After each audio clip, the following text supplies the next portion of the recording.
Hello everyone, my name is Florio. Welcome to the channel or welcome back to the channel.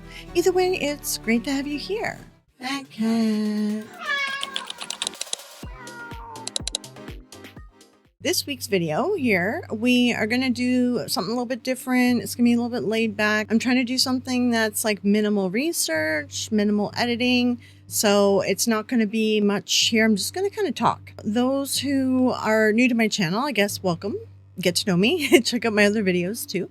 But those who've been here a while, you all know I've been kind of like struggling with stress and other things like that. And I haven't been able to do like video essays every week. And I've noticed that I need like a week off every few months or so. And that's Miss Kitty right there for anyone new. So this week I'm kind of just taking a break from everything so I can get caught up on research, like taking a break from making a strong video this week.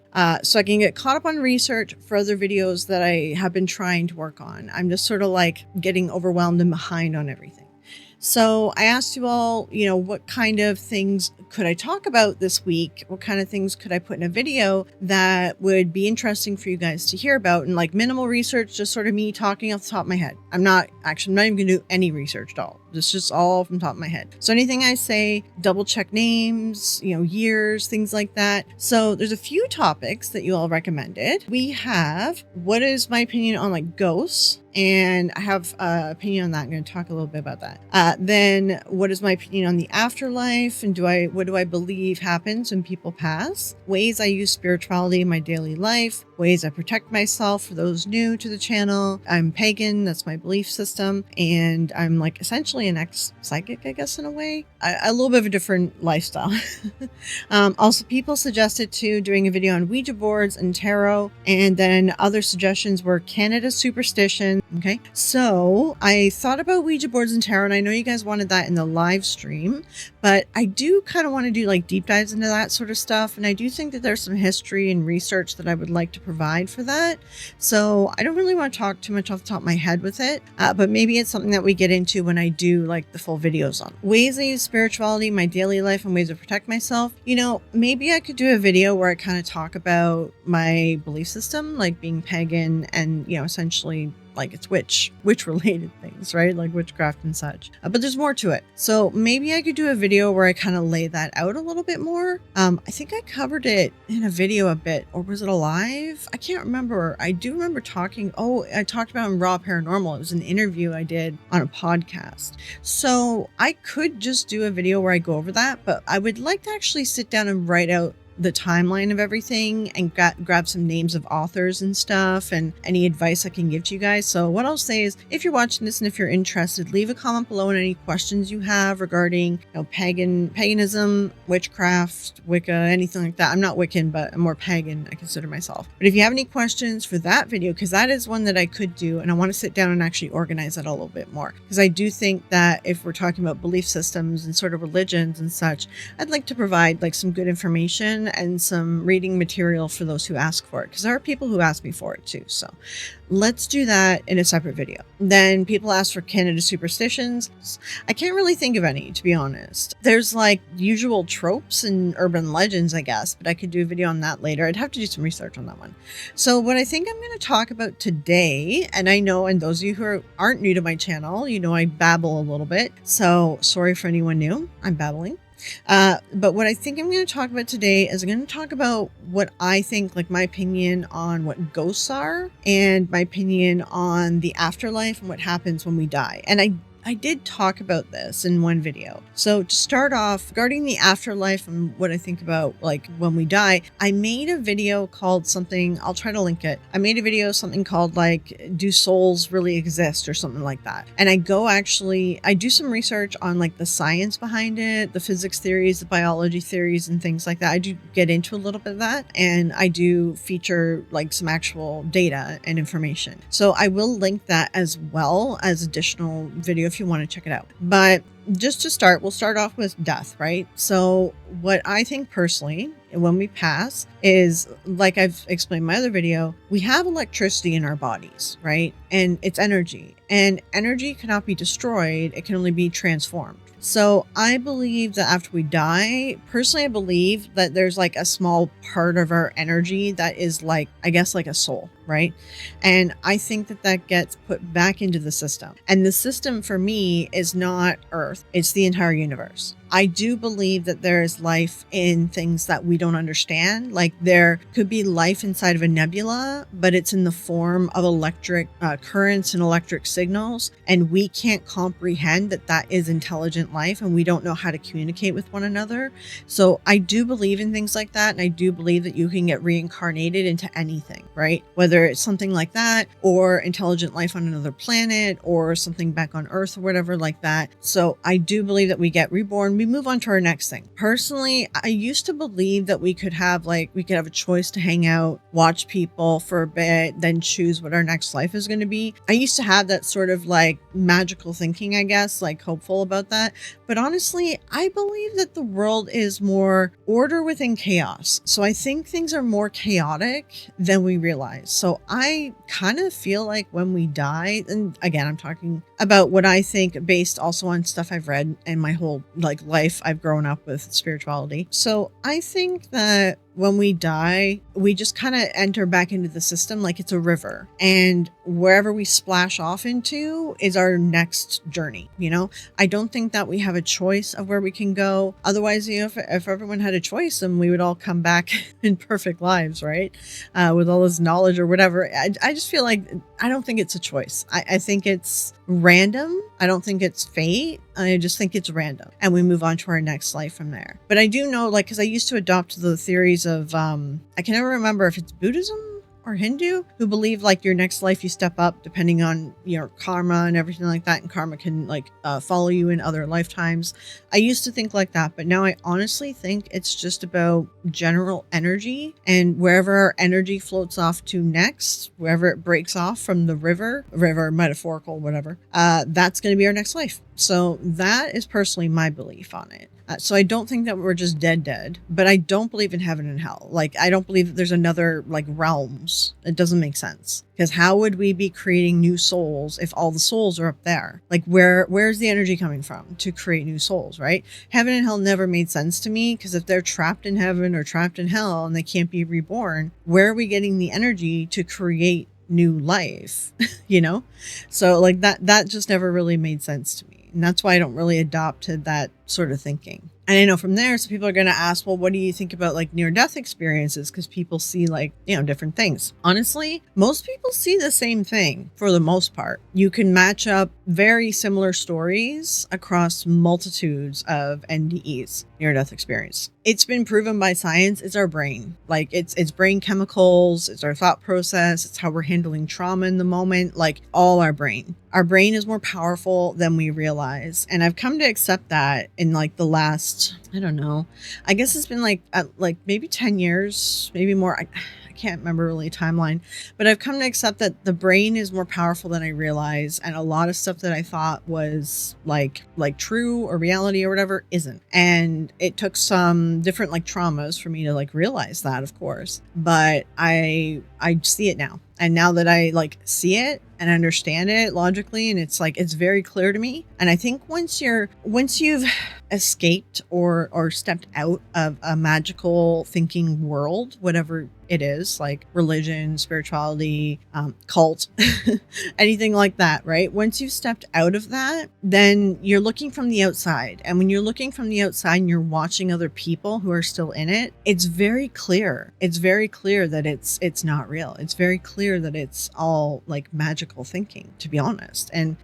it's hard to explain to people who haven't been in it as true believers and now stepped out, and we can see it so clearly. I just did an interview with someone today who used to do facilitated communication, and that's part of the telepathy tapes. But they then realized that the facilitated communication was using the ID motor effect, and all the data and all the information isn't real. It's the facilitator. They were copying the facilitator, and they were taking cues from the facilitator. And it's once she realized that, now that's all she can see. But in the moment when she was in it, she believed what was happening, right? But then little things happen and you start to question, and then you eventually, your whole belief system breaks down, and then you realize the reality, the truth of everything. So not to go on that side tangent, but also to go on that side tangent, because I did go through that as well in my life. And I'm going to get into that more. I think I might get into it more maybe with the Selena video, because the one where I think I might do a separate video where she's always talking now about this soul death that she's been through and everything. And I went through a similar experience as her, and it's not a soul death. Obviously, it's not real,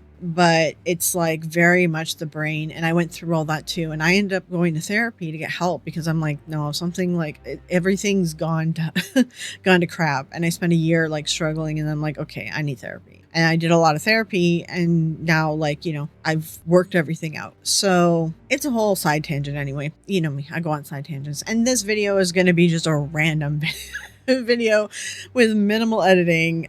The fiber fog kicks in sometimes and I forget words, and I just sit here for like 30 seconds or a minute trying to remember the word for something. So that's the stuff that I usually edit out, if you guys are curious. So that's what I think about afterlife and reincarnation anyway. So let's talk about ghosts though. Like what do I think hauntings are?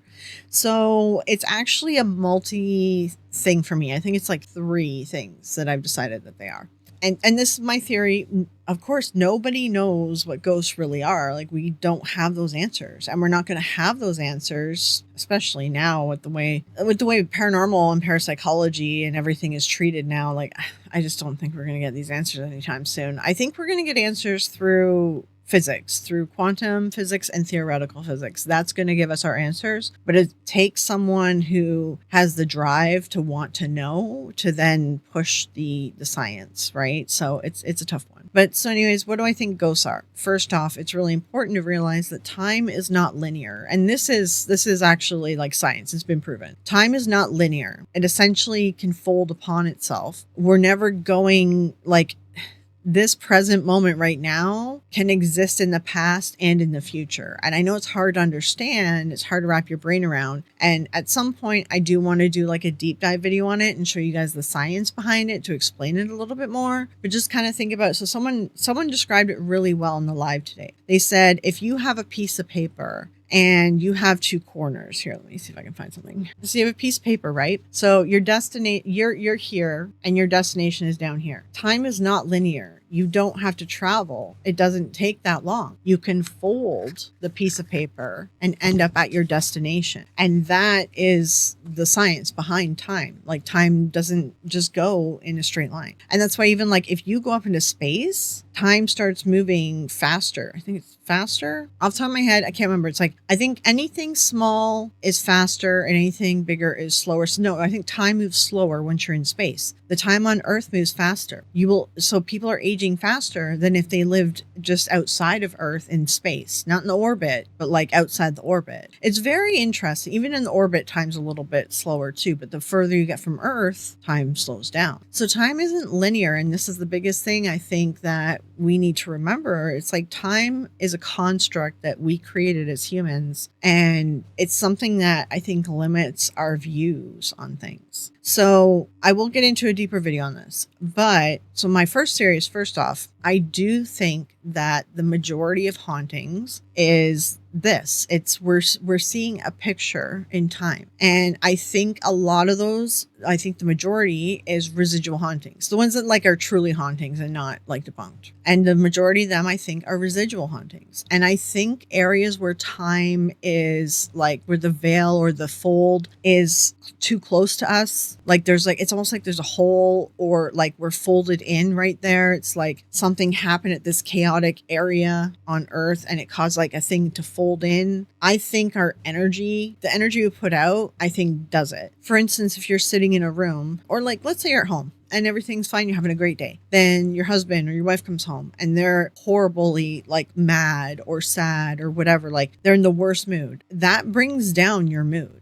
Not many people can remain happy while someone is in the room that upset. Like, it brings down your mood. That's our energy affecting things. It affects other energy. And it's my theory. All right. Nothing's proven. But I think that in these areas where horrible things have happened and horrible emotions and energy and stuff have taken place, I think those areas, time is weakened or folded upon, or the veil is thinner or something. And so we're seeing a picture of that moment in time, and that's the residual hauntings. And those often, I think, are areas, and again, where the horrible thing happened is like asylums where horrible things happened. What are they called? Like battlefields, right? From like, the War of 1812 and other places like that, all throughout North America. And I'm sure there's a bunch in Europe and everything too. Anything where there was like really like a lot of destruction and anger and grief and sadness and death and everything. I think those are the weak points or the folds or something. Kind of like it like collapsed or something because of all the horrible energy and everything that happened there. And so I think that the residual hauntings is just a window in time, because whatever we did, it caused so much grief right there that it caused time to kind of collapse and fold upon itself, thus giving us a window into time there. So that's what I think residual hauntings are. And that's what I think the majority of hauntings are. Now, what about what people call intelligent hauntings? I will start this off first that so far what I've seen, every intelligent haunting I've heard of has been debunked. I don't think that there's intelligent hauntings. I do think that they all have reasons behind them. And a lot of times it's humans doing it. But if I had to like kind of hazard a guess and things I kind of thought it might have been before, is even though my logical side of me knows that this probably isn't true and that our mind plays tricks on us, but things like shadow people, intelligent hauntings, things like that, there's another layer in my psyche, and because of my belief system and religion and everything, where I do think that there's other beings or something on our world. Like they might be like fairies or like spirits of the land, like protectors of the land, things like that. And that's our shadow people. That's our intelligent hauntings. They're things that they're not human spirits. They're like beings that we can't always see or something along those lines. And I love reading lore on this stuff, especially for like First Nations, Indigenous and everything, people's like lore here, because there's like a lot of land spirits, and like some of them they say are like, I guess, chieftains or medicine men that like took on the protecting of the land, and they kind of become like a sprite of the land, the spirit of the land or whatever. But then like in Europe, there's like, pixies and fairies and gnomes and brownies and things. And I don't know, like something makes me like think like, well, where do we come up? We had the original idea. Humans had the idea from something. Yeah, maybe it's just a story to explain something away, but maybe there was something to it.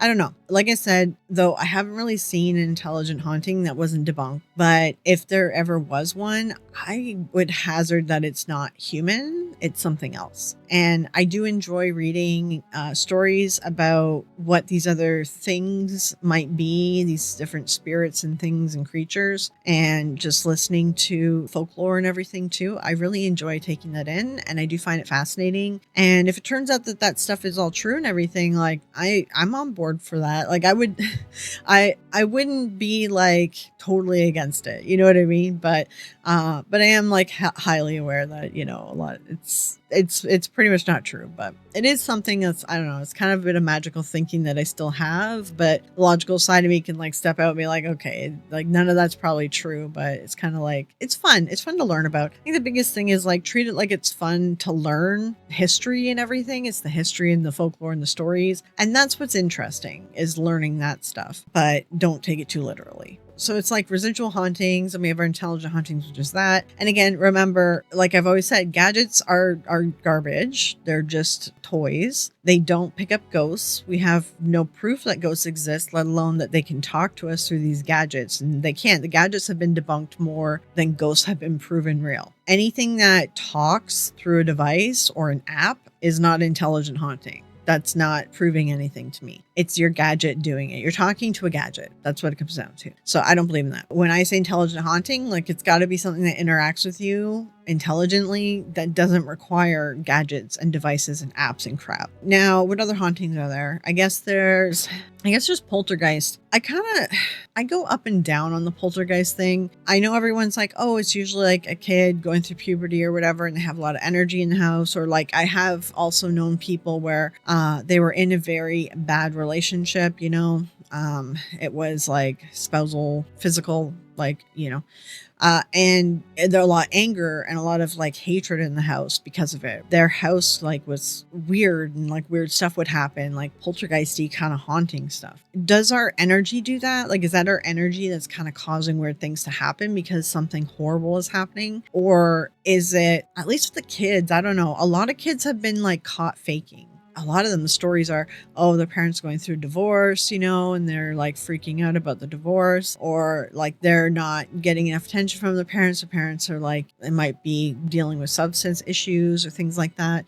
And it's a way to act out, and it's a way to like get attention and get help in a way. And I have seen that a lot with the kids' stories, but there are some adult stories like poltergeist stories where it's just the house is like just bad energy around it. And I think that's us. I think we're doing it. I think we have the ability to affect like energy and matter and things around us when we're in these really strange situations, like high tension, high emotion, high everything. I kind of think it because if you think back to like physics, right? Everything's made up. Like if you go all the way down, we're made up of just little atoms. And there's just a few things that make us physical matter, and like, this table physical. But technically, when it comes down to it, it's all atoms, right? I know it's like weird, but the Matrix kind of like explained it well in a way that like, he's touching things and like the table or the spoon or something would like become part of him. It's like we can kind of, if you think about it, we can kind of connect on that level because we're all made of the same stuff down at the very, very like molecular, microscopic, not even microscopic, smaller than that level. So maybe what if we had the ability to affect things like that, or our energy that we do have electricity in us, like what if that's maybe doing it?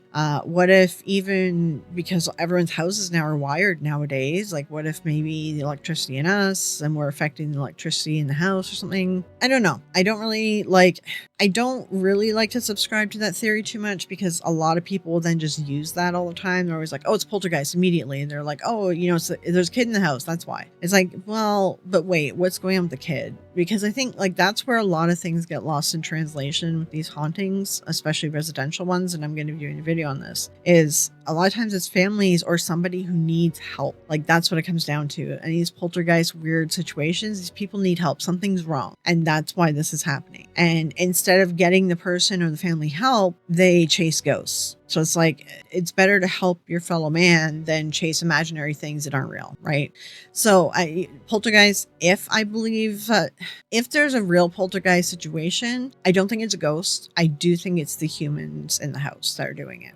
Now, as for demons and stuff like that, as I've explained in my demon videos and multiple of my videos, I don't believe in demons. Demons were a construct created by humans. A man wrote the Bible. A man wrote the books on demons, multiple men. And a lot of the demon names were actually taken from pagan deities, proto-deities, folklore heroes, things like that throughout history. And they turned them into demons. So like, demons just aren't real. It's just not a thing. So no, there's no possessions or anything like that. If anyone is possessed or acting possessed, whatever that may be, there's something going on in their life. Like they could have mental illness, they could have substance abuse problem, there could be something else happening in their life. Like they're not possessed by a demon. Like they need actual help. And sometimes exercising or taking them to a priest or whatever will actually trick them. It's like a placebo effect, and it will help them. But then things come back again. And it's because we never treated the underlying issue, right? You need to treat the underlying issue. So it needs to be a multi-prong approach. If you want to go do that, get them the priest and everything, if it makes them feel better, do that. But also make sure that they're like going to seek therapy, make sure that you get them whatever resources you can get them, things like that. Because, I did used to go to some haunted houses here and there. I was brought in to figure out what was going on. But mainly people contacted me because I'm a witch, right? and they thought I could help get rid of it. And honestly, like, at least in Canada, it's not, there's religious pockets here. And I have experienced quite a lot with the church and different religions and everything. But I went out of my way to learn a lot too. And I went to a lot of churches just out of curiosity. So I know a lot about different religions. But the church in Canada, like, it's not super big. Like, people aren't like all about the Bible and God here. It's like pockets of people. Different areas, different pockets in an area. It's not even necessarily whole cities. I would say like out west, there are some actual full like cities and towns that are totally like Americanized, like God fearing kind of thing. But it's more rare here. It's not as big of a thing. So the majority I went to, it was actually, and I'm explaining some of the videos, it was actually like unshielded wires, things like that. It was electricity that was doing it. And once they got it fixed, then they were fine. Then others that I went to, like, it was mainly that. Then someone was like nervous about stuff going on in their life. So then we just talked about their life. And then I did a house blessing and they were fine. And it's like they just needed to talk to somebody. So that's pretty much what it came down to. Then from there, it was like, well, I can come back and do like a new house blessing if you need me to. And, just kind of keep an eye on them. And if they need to talk, then they can talk. And a couple of them were like, it was like their parent just died or something like that. And they were kind of dealing with grief. And grief is like a multi-stage thing. And, sometimes you just need that one thing to kind of help get you started on moving on, or at least getting less grief. You never fully move on. You'll go back, you go through all the different stages. You'll go backwards and you go forwards. Like, it kind of goes all over the place, but things get a little bit easier over time. And sometimes doing something, an event or something, or sometimes doing like a blessing or a funeral helps people get past their grief better, right? Which is kind of why we do them, because it does help. It gives us a bit of closure, So that would be the majority. It would mainly be like unshielded wires, or someone who just like kind of needed to talk to somebody and they didn't really have anyone to talk to about spiritual stuff. And that goes into too, I guess, like, because we aren't very church oriented here in Canada. Like, the majority of Canada isn't super church oriented. I know some areas that are super, and they'll like try to contest, be like, oh no, where I live, but it's like it's rare. It's like only certain areas, only certain places, little pockets within a city, sure, but it's not super like Bible belty, I guess, here in Canada. So I think that probably plays a role in it too. Anyways, that is my theory on afterlife, reincarnation, what ghosts are, things like that. But all my theories and stuff like this have evolved through time. So they could evolve and change in the future as well. Because I do like to take in like new information and kind of decide, do I think that maybe this could be a little bit wrong or a little bit different or like whatever. And I try to sort of mix it up a little bit. I will be doing like a full video kind of talking about the time thing and the physics behind that and like the science behind all that too, about time not being linear. And I do want to do a video on that. Some people have requested that video and I will get to it eventually. I just have so many other videos to do. This is going to be a little short one. It's just sort of like getting something out for you guys this week. So at least there's something. And what I'm really hoping to do is I'm trying to gather up all my research, and I'm hoping that I could maybe cover Teresa Caputo next week if everything goes smoothly and I can get all my stuff done and I can get caught up essentially, because I'm like so far behind on everything. And I have a demon video that's been recorded for like a month. Like, it's been like a long time. It's been sitting there waiting to edit. And then I have demon scripts that are ready to record too. So it's like, I just need to kind of get caught up on research, some scripts, and then recording stuff so I can kind of get back into the swing of things and get you guys out more content. I do want to do those demon videos and everything. It's taking me a while it's like, I don't know, just life gets in the way. I will release some videos over on the Florio vlog channel for you guys. I do have some stuff that I filmed, so keep an eye out on there for a couple weeks. And I do want to take, like, maybe if I can take a night this week to work some more on the Storytime channel, because I know some of you guys like listening to my voice to fall asleep. I know my voice isn't for everyone, but for those of you who like it, I'm gonna try to record a bunch more hours of me reading the Dracula series and try to get that out too, because I know there's people that have requested that. So go check out those channels too. I'll link all my channels and everything underneath this video as well. Tell me, what do you guys think about hauntings? What do you think they are? What are your opinions on ghosts, the afterlife, reincarnation? heaven, hell, whatever it may be. I am curious. Oh, and then those of you who are interested in the witchy side of things, let me know. I could probably do like an easy video like this where I kind of talk, but like I want to write out some talking points because I want to go into chronological order. I want to get all the names of authors that I really like and some other like names and words and things just to make sure I have all that. But if there's something specific that you want me to cover in like my witch story video or something, I'll do something like that. I'll call it something like that. But yeah, if there's anything you want me to cover in there, let me know. I am still going to do a history on witches. There's going to be multi-parts to it, I think. And I also have stuff. I have other parts written to the history of debunking, and I have other parts already filmed waiting to be edited. I have stuff that's waiting to be edited. It's been sitting forever for months now. It's just like life is too insane right now. But I'll see you guys in the premiere for this one. And I will see you guys in the live next week. If I don't premiere this one, it's just because I'm overwhelmed this week. We'll see, because I might skip the premiere even. But yeah, I'll talk to you guys later. I know it takes me a while to end videos, and this is a really random video, so it's taking a bit. But yeah, have a good night, guys. I'll talk to you later. Hope you have a great rest of your week. And Miss Kitty says hello with a stretch. All right. Bye, guys. That cat.